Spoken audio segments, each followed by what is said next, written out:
TVN ਦੇਖਣ ਵਾਲੇ ਸਮੁੱਚੇ ਦਰਸ਼ਕਾਂ ਨੂੰ ਦਵਿੰਦਰ ਸਿੰਘ ਬੈਨੀਪਾਲ ਵੱਲੋਂ ਪਿਆਰ ਅਤੇ ਸਤਿਕਾਰ ਸਹਿਤ ਸਤਿ ਸ਼੍ਰੀ ਅਕਾਲ।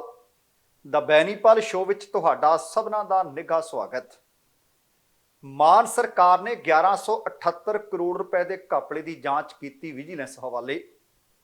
Johnson and Johnson baby powder ਖਰੀਦਣ ਵਾਲੇ ਹੋ ਜਾਣ ਸਾਵਧਾਨ ਅਤੇ ਕੰਪਨੀ ਨੇ ਵੀ ਕੀਤਾ ਵੱਡਾ ਫੈਸਲਾ। ਮਹਾਰਾਸ਼ਟਰ ਵਿੱਚ ਮਿਲਿਆ ਨੋਟਾਂ ਦਾ ਵੱਡਾ ਢੇਰ, 56 ਕਰੋੜ ਦੀ ਨਕਦੀ ਅਤੇ 32 ਕਿਲੋ ਸੋਨਾ ਬਰਾਮਦ। ਫਰਜ਼ੀ ਪੁਲਿਸ ਮੁਕਾਬਲੇ ਵਿੱਚ 2 ਸੇਵਾ ਮੁਕਤ ਅਧਿਕਾਰੀ ਦੋਸ਼ੀ ਕਰਾਰ। ਭੋਗਪੁਰ ਦੇ ਗੁਰਦੁਆਰਾ ਸਾਹਿਬ ਵਿੱਚ ਹੋਈ ਬੇਅਦਬੀ ਅਤੇ ਯੂਕੋ ਬੈਂਕ ਵਿੱਚ ਪਏ ਡਾਕੇ ਦੀਆਂ ਆਖਰ ਖੁੱਲ ਗਈਆਂ ਪਰਤਾਂ। ਦੋਸਤੋ, ਇਹ ਕੁਝ ਜਾਣਕਾਰੀਆਂ ਆਪਣੇ ਅੱਜ ਦੇ ਪ੍ਰੋਗਰਾਮ ਦੌਰਾਨ ਸ਼ਾਮਲ ਕੀਤੀਆਂ ਜਾਣਗੀਆਂ। ਇਹਦੇ ਤੋਂ ਪਹਿਲਾਂ ਕਿ ਇਹਨਾਂ ਦੇ ਉੱਤੇ ਵਿਸਥਾਰ ਦੇ ਨਾਲ ਗੱਲਬਾਤ ਕੀਤੀ ਜਾਵੇ, ਤੁਹਾਨੂੰ ਸਭਨਾਂ ਨੂੰ ਬੇਨਤੀ ਹੈ ਕਿ ਪਹਿਲਾਂ ਪ੍ਰੋਗਰਾਮ ਵੇਖ ਲੈਣਾ, ਸੁਣ ਲੈਣਾ। ਜੇਕਰ ਚੰਗਾ ਲੱਗਿਆ ਫਿਰ ਲਾਈਕ ਅਤੇ ਸ਼ੇਅਰ ਜ਼ਰੂਰ ਕਰ ਦੇਣਾ। ਦੂਸਰੀ ਬੇਨਤੀ ਇਹ ਕਿ ਜੇਕਰ ਹਾਲੇ ਤੱਕ ਤੁਸੀਂ ਆਪਣੇ ਇਸ ਚੈਨਲ ਨੂੰ ਸਬਸਕ੍ਰਾਈਬ ਨਹੀਂ ਕੀਤਾ ਤਾਂ ਕਿਰਪਾ ਕਰਕੇ ਸਬਸਕ੍ਰਾਈਬ ਕਰਕੇ ਨੋਟੀਫਿਕੇਸ਼ਨ ਵਾਲੀ ਘੰਟੀ ਜ਼ਰੂਰ ਔਨ ਕਰ ਲੈਣੀ। ਤੁਹਾਡੇ ਦਿਲੋਂ ਧੰਨਵਾਦੀ ਹੋਵਾਂਗੇ। ਆਓ ਸਾਰੀਆਂ ਖਬਰਾਂ ਦੇ ਉੱਤੇ, ਇਹਨਾਂ ਜਾਣਕਾਰੀ ਦੇ ਉੱਤੇ ਵਿਸਥਾਰ ਦੇ ਨਾਲ ਗੱਲਬਾਤ ਕਰੀਏ। ਤੁਹਾਨੂੰ ਪਤਾ ਹੋਣਾ ਹੈ, ਬੜੀ ਵਾਰੀ ਇਸ ਖਬਰ ਦਾ ਜ਼ਿਕਰ ਕੀਤਾ ਹੈ ਕਿ ਬਹੁਤ ਵੱਡਾ ਘਪਲਾ ਘੁਟਾਲਾ ਖੇਤੀਬਾੜੀ ਵਿਭਾਗ 'ਚ ਹੋਇਆ। ਅਰੇ ਉਹਨਾਂ ਸਾਲਾਂ 'ਚ ਹੋਇਆ ਜਦੋਂ ਪੰਜਾਬ ਦੇ ਵਿੱਚ ਸਰਕਾਰ ਕੈਪਟਨ ਅਮਰਿੰਦਰ ਸਿੰਘ ਦੀ ਸੀ ਅਤੇ ਇਹਦੇ ਨਾਲ ਮਿਲਦੀ ਗੱਲ ਇਹ ਕਿ ਉਸ ਵਕਤ ਖੇਤੀਬਾੜੀ ਵਿਭਾਗ ਵੀ ਕੈਪਟਨ ਅਮਰਿੰਦਰ ਸਿੰਘ ਕੋਲ ਸੀ। ਹੁਣ ਜਾਣਕਾਰੀ ਇਹਦੇ ਤੋਂ ਅੱਗੇ ਮਿਲੀ ਹੈ ਕਿ ਪੰਜਾਬ ਦੇ 20 ਜ਼ਿਲ੍ਹਿਆਂ ਦੇ ਵਿੱਚ 100 ਕਰੋੜ ਰੁਪਏ ਦੀ ਜਿਹੜੀ ਖੇਤੀਬਾੜੀ ਮਸ਼ੀਨਰੀ ਸੀ, ਜਦੋਂ ਜਾਂਚ ਪੜਤਾਲ ਕੀਤੀ ਗਈ ਹੈ ਤੇ ਉਹ ਗਾਇਬ ਹੈ, ਕਿਤੇ ਮਿਲੀ ਨਹੀਂ। ਉਹਦੇ ਤੋਂ ਬਾਅਦ ਪੰਜਾਬ ਸਰਕਾਰ ਨੇ ਜਿਹੜੀ ਇਹ ਜਾਂਚ ਹੈ, ਜਿਸ ਦੇ ਵਿੱਚ 1178 ਕਰੋੜ ਰੁਪਏ ਦਾ ਘਪਲਾ ਦੱਸਿਆ ਜਾ ਰਿਹਾ ਹੈ, ਇਹਦੀ ਜਾਂਚ ਵਿਜੀਲੈਂਸ ਦੇ ਹਵਾਲੇ ਕਰਨ ਦਾ ਮਨ ਬਣਾ ਲਿਆ ਹੈ। ਵਧੀਕ ਮੁੱਖ ਸਕੱਤਰ ਖੇਤੀਬਾੜੀ ਸਰਬਜੀਤ ਸਿੰਘ ਨੇ ਪੁਸ਼ਟੀ ਕਰ ਦਿੱਤੀ ਹੈ ਕਿ ਉਹਨਾਂ ਨੇ ਵਿਜੀਲੈਂਸ ਜਾਂਚ ਲਈ ਜਾਂਚ ਰਿਪੋਰਟ ਖੇਤੀਬਾੜੀ ਅਤੇ ਪੇਂਡੂ ਵਿਕਾਸ ਮੰਤਰੀ ਕੁਲਦੀਪ ਸਿੰਘ ਧਾਲੀਵਾਲ ਨੂੰ ਭੇਜ ਦਿੱਤੀ ਹੈ। ਇਹਦੇ ਤੋਂ ਪਹਿਲਾਂ ਖੇਤੀਬਾੜੀ ਸਕੱਤਰ ਦਲਰਾਜ ਸਿੰਘ ਸੰਧਾਵਾਲੀਆ ਨੇ ਵੀ ਦੱਸਿਆ ਸੀ ਕਿ ਵਿਭਾਗ ਦੇ ਵੱਲੋਂ ਪਹਿਲਾਂ ਹੀ ਜਾਂਚ ਕੀਤੀ ਜਾ ਚੁੱਕੀ ਹੈ ਅਤੇ 100 ਕਰੋੜ ਰੁਪਏ ਤੋਂ ਵੱਧ ਦੀਆਂ ਜਿਹੜੀਆਂ ਮਸ਼ੀਨਾਂ ਨੇ ਉਹ ਕਿਤੇ ਨਹੀਂ ਲੱਭੀਆਂ। ਇਸ ਵਾਸਤੇ ਹੁਣ ਜਾਂਚ ਸਰਕਾਰੀ ਏਜੰਸੀ ਤੋਂ ਵੀ ਕਰਵਾਈ ਜਾ ਸਕਦੀ ਹੈ। ਉਹਨਾਂ ਨੇ ਪਹਿਲਾਂ ਹੀ ਦੱਸ ਦਿੱਤਾ ਸੀ। ਹੁਣ ਇਹ ਪਤਾ ਲੱਗਿਆ ਕਿ ਰਿਪੋਰਟ ਦੇ ਵਿੱਚ ਖੁਲਾਸਾ ਹੋਇਆ ਕਿ ਪੰਜਾਬ ਦੇ ਵਿੱਚ 11 ਤੋਂ 12% ਮਸ਼ੀਨਰੀ ਦਾ ਪਤਾ ਹੀ ਨਹੀਂ ਲੱਗਿਆ ਤੇ ਉਹਦੀ ਕੀਮਤ ਤਕਰੀਬਨ 100 ਕਰੋੜ ਰੁਪਏ ਦੱਸੀ ਜਾ ਰਹੀ ਹੈ ਕਿ ਉਹ ਗਈ ਕਿੱਥੇ, ਜ਼ਮੀਨ ਖਾ ਗਈ ਜਾਂ ਅਸਮਾਨ ਨਿਕਲ ਗਿਆ। ਇਹਦੇ ਵਿੱਚ ਮਹੱਤਵਪੂਰਨ ਗੱਲ ਇਹ ਵੀ ਹੈ ਕਿ ਬਹੁਤ ਸਾਰੀਆਂ ਰਿਪੋਰਟਸ ਪਹਿਲਾਂ ਆਈਆਂ ਸੀ, ਬਹੁਤ ਸਾਰੀਆਂ ਖਬਰਾਂ ਆਪਣੇ ਚੈਨਲ ਤੇ ਵੀ ਤੇ ਹੋਰਨਾਂ ਥਾਵਾਂ ਤੇ ਵੀ ਆਈਆਂ ਤੇ ਅਖਬਾਰਾਂ 'ਚ ਪ੍ਰਕਾਸ਼ਿਤ ਵੀ ਹੋਈਆਂ। ਪੰਜਾਬ ਸਰਕਾਰ ਨੇ ਪਤਾ ਲੱਗਾ ਸੀ ਕਿ 1 ਜੁਲਾਈ ਨੂੰ ਕੇਂਦਰੀ ਸਬਸਿਡੀ ਨਾਲ ਪੰਜਾਬ ਭਰ ਦੇ ਵਿੱਚ ਖਰੀਦੀਆਂ ਗਈਆਂ 90,000 ਮਸ਼ੀਨਾਂ ਦੇ ਵਿੱਚੋਂ ਹਰੇਕ ਦੇ ਆਡਿਟ ਅਤੇ ਫਿਜ਼ੀਕਲ ਵੈਰੀਫਿਕੇਸ਼ਨ ਦੇ ਹੁਕਮ ਦੇ ਦਿੱਤੇ ਸੀ। ਅਧਿਕਾਰੀ ਨੂੰ ਲਾਭਪਾਤਰੀ ਦਾ ਨਾਮ, ਕਿਹੜਾ ਪਿੰਡ ਹੈ ਤੇ ਕਿਸਾਨ ਨੂੰ ਮਿਲਣ ਵਾਲੀ ਸਬਸਿਡੀ ਦੀ ਰਕਮ, ਉਹਦਾ ਆਧਾਰ ਕਾਰਡ ਨੰਬਰ ਤੇ ਉਹ ਮਸ਼ੀਨ ਜਿਹੜੀ ਦਿੱਤੀ ਗਈ ਹੋਵੇ ਉਹਦੇ ਵੇਰਵੇ ਇਕੱਤਰ ਕਰਨ ਵਾਸਤੇ ਆਖ ਦਿੱਤਾ ਸੀ। ਤੇ ਜਦੋਂ ਜਾਂਚ ਕੀਤੀ ਗਈ ਤੇ ਪਤਾ ਲੱਗਿਆ ਕਿ ਮਸ਼ੀਨ ਜ਼ਮੀਨ ਤੇ ਮੌਜੂਦ ਹੀ ਨਹੀਂ ਸੀ। ਜਿੱਥੇ ਉਹ ਜਾਂਦੇ ਸੀ, ਜਿੱਥੇ ਦੱਸਿਆ ਗਿਆ ਸੀ ਕਿ ਇੱਥੇ ਮਸ਼ੀਨ ਹੈ, ਮਸ਼ੀਨ ਕਿਤੇ ਨਹੀਂ ਲੱਭੀ। ਕੀ ਸੱਚਮੁੱਚ ਮਸ਼ੀਨ ਖਰੀਦੀ ਵੀ ਗਈ ਹੈ? ਬਹੁਤ ਵੱਡੇ ਘਪਲੇ ਨੇ ਅਤੇ ਬਹੁਤ ਵੱਡੀਆਂ ਪਰਤਾਂ ਉਧੜ ਰਹੀਆਂ ਨੇ। ਵੈਰੀਫਿਕੇਸ਼ਨ 15 ਦਿਨਾਂ ਦੇ ਅੰਦਰ ਪੂਰੀ ਕੀਤੀ ਜਾਣੀ ਸੀ। ਦੱਸਣਾ ਬਣਦਾ ਕਿ ਪਰਾਲੀ ਸਾੜਨ ਤੇ ਕਾਬੂ ਪਾਉਣ ਦੇ ਵਾਸਤੇ ਜਿਹੜੀ ਰਹਿੰਦ ਖੂੰਹਦ ਸੀ, ਕੇਂਦਰ ਸਰਕਾਰ ਨੇ ਦਰਅਸਲ ਇਹ ਪੈਸਾ ਭੇਜਿਆ ਸੀ 2018-2019 ਤੋਂ 2021-22 ਦੇ ਦਰਮਿਆਨ 1178 ਕਰੋੜ ਰੁਪਏ ਦੀ ਸਬਸਿਡੀ ਪ੍ਰਦਾਨ ਕੀਤੀ ਗਈ ਸੀ। ਹਾਲਾਂਕਿ ਦੋਸ਼ ਇਹ ਹੈ ਕਿ ਇਹਨਾਂ ਬੈਂਕਾਂ ਦੀ ਵੱਡੀ ਗਿਣਤੀ ਕਾਗਜ਼ਾਂ 'ਚ ਰਹਿ ਗਈ। ਅਧਿਕਾਰੀ ਨੇ ਸਬਸਿਡੀ ਦੀ ਰਕਮ ਦਾ ਗਬਨ ਕਰ ਲਿਆ। ਹੁਣ ਕੀ ਅਧਿਕਾਰੀਆਂ ਨੇ ਕੀਤਾ ਜਾਂ ਸੰਬੰਧਿਤ ਮੰਤਰਾਲੇ ਨੇ ਕੀਤਾ ਜਾਂ ਸੰਬੰਧਿਤ ਮੰਤਰੀ ਨੇ ਕੀਤਾ ਜਾਂ ਕੌਣ ਕਰ ਗਿਆ, ਇਹ ਜਾਂਚ ਹੁਣ ਵਿਜੀਲੈਂਸ ਦੇ ਹਵਾਲੇ ਕਰ ਦਿੱਤੀ ਗਈ ਹੈ। ਤੇ ਪਿਛਲੀ ਕਾਂਗਰਸ ਸਰਕਾਰ ਦੇ ਸਮੇਂ ਕਾਰਵਾਈ ਕੀਤੀ ਨਹੀਂ ਸੀ ਗਈ, ਜਿਵੇਂ ਆਖ ਸਕਦੇ ਹਾਂ ਕਿ ਉਹ ਨਾਕਾਮ ਰਹੀ ਸੀ ਤੇ ਅਗਲੇ 3 ਸਾਲਾਂ ਤੱਕ ਇਹ ਘੁਟਾਲਾ ਫਿਰ ਜਾਰੀ ਰਿਹਾ। ਸਾਬਕਾ ਖੇਤੀਬਾੜੀ ਮੰਤਰੀ ਰਣਦੀਪ ਸਿੰਘ ਨਾਭਾ ਨੇ ਦਾਅਵਾ ਕੀਤਾ ਸੀ ਕਿ ਮਸ਼ੀਨਰੀ ਖਰੀਦਣ ਦੇ ਵਾਸਤੇ 4 ਸਾਲਾਂ ਲਈ 1178 ਕਰੋੜ ਰੁਪਏ ਕੇਂਦਰੀ ਸਬਸਿਡੀ ਆਈ। ਹਾਲਾਂਕਿ ਉਹਨਾਂ ਨੇ ਇੱਥੋਂ ਤੱਕ ਦਾਅਵਾ ਕੀਤਾ ਸੀ ਕਿ ਮਸ਼ੀਨਰੀ, ਇਹ ਉਪਕਰਨ ਕਦੇ ਖਰੀਦੇ ਹੀ ਨਹੀਂ ਗਏ। ਇਹਦੇ ਨਾਲ ਹੀ ਕੱਲ ਬਾਬਾ ਬਕਾਲਾ ਦੇ ਵਿੱਚ ਪੰਜਾਬ ਦੇ ਮੁੱਖ ਮੰਤਰੀ ਭਗਵੰਤ ਮਾਨ ਬੋਲ ਰਹੇ ਸੀ। ਉਹਨਾਂ ਨੇ ਇਸ਼ਾਰੇ ਬਹੁਤ ਗੁੱਝੇ ਕਰ ਦਿੱਤੇ ਆ ਤੇ ਕੀਤੇ ਲਗਭਗ ਸਾਫ਼ ਨੇ। ਉਹ ਕਹਿੰਦੇ ਕੇਂਦਰ ਸਰਕਾਰ ਦੇ ਵੱਲੋਂ ਕਈ ਸਕੀਮਾਂ 'ਚ ਪੈਸਾ ਸੂਬੇ ਨੂੰ ਆਉਂਦਾ ਸੀ, ਆਉਂਦਾ ਕਿਸੇ ਹੋਰ ਕੰਮ ਵਾਸਤੇ ਸੀ, ਖਰਚਿਆ ਤੇ ਵਰਤਿਆ ਕਿਤੇ ਹੋਰ ਜਾਂਦਾ ਸੀ। ਉਹ ਕਹਿੰਦੇ ਹੁਣ ਵੀ ਆਊਗਾ ਪੈਸਾ, ਜਿਹੜੇ ਕੰਮ ਵਾਸਤੇ ਆਏਗਾ ਉਸੇ ਹੀ ਕੰਮ ਤੇ ਖਰਚਾਂਗੇ। ਉਹ ਕਹਿੰਦੇ ਮੰਨ ਲਓ ਕਿ ਜੇ ਚਿੜੀ ਦਾ ਆਲਣਾ ਬਣਾਉਣ ਵਾਸਤੇ ਹੈ ਤਾਂ ਆਲਣੇ ਤੇ ਹੀ ਖਰਚਾਂਗੇ। ਫਿਰ ਉਹਨਾਂ ਨੇ ਇੱਕ ਗੱਲ ਹੋਰ ਆਖੀ, ਔਰ ਮਜ਼ਾਕੀਆ ਲਹਿਜੇ 'ਚ ਆਖੀ। ਉਹ ਕਹਿੰਦੇ ਆ ਜਿਹੜੇ ਤੁਹਾਨੂੰ ਅਮੀਰ ਵੱਡੇ ਵੱਡੇ ਘਰਾਣੇ ਵਾਲੇ ਤੁਰੇ ਫਿਰਦੇ ਨਜ਼ਰ ਆਉਂਦੇ ਆ, ਕੀ ਇਹ ਪੈਸਾ ਨਾਲ ਲੈ ਕੇ ਜੰਮੇ ਸੀ? ਬਿਲਕੁਲ ਨਹੀਂ। ਕਹਿੰਦੇ ਇਹ ਪੈਸਾ ਤੁਹਾਡਾ ਸੀ, ਤੁਹਾਡੇ ਖਜ਼ਾਨੇ ਨੂੰ ਲੁੱਟਿਆ ਇਹਨਾਂ ਨੇ ਅਮੀਰ ਬਣ ਗਏ। ਤੇ ਹੁਣ ਕਹਿੰਦੇ ਮੇਰੀ ਅੱਖ ਹੈ, ਤੇ ਅੱਖ ਕਿਹਦੇ ਤੇ ਆ? ਉਹਨਾਂ ਨੇ ਸਾਫ਼-ਸਾਫ਼ ਆਖਿਆ, ਕਹਿੰਦੇ ਮੇਰੀ ਅੱਖ ਹੈ ਪਹਾੜ ਦੀਆਂ ਜੜ੍ਹਾਂ 'ਚ ਜਿਹੜਾ ਪੈਸਾ ਪਿਆ, ਉਹਨਾਂ ਨੂੰ ਨਹੀਂ ਮੈਂ ਛੱਡਣਾ।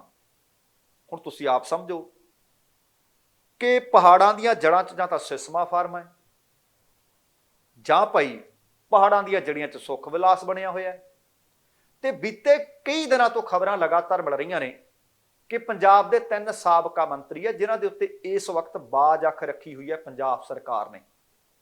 ਤੇ ਬਾਬਾ ਬਕਾਲਾ 'ਚ ਤਾਂ ਹੋਰ ਹੀ ਇਸ਼ਾਰੇ ਕਰ ਦਿੱਤੇ।